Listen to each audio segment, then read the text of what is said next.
Morning guys, kain na naman tayo.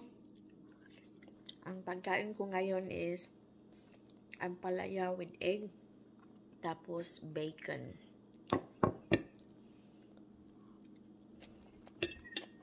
Wala akong kanin this week guys kasi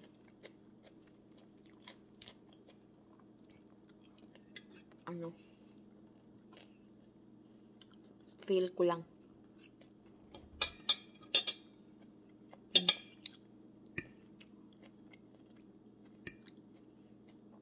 Ang sarap ng pagkaluto ng ampalaya ko. Mapait-pait pa. Tapos yung egg,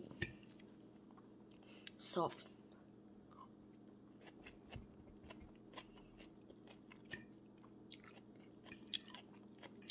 Kahit si Spencer hindi makapaghintay guys.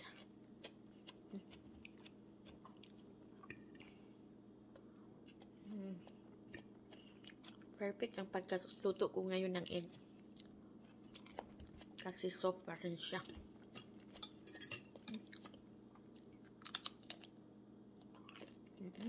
Yum, yum, yum. That's it guys.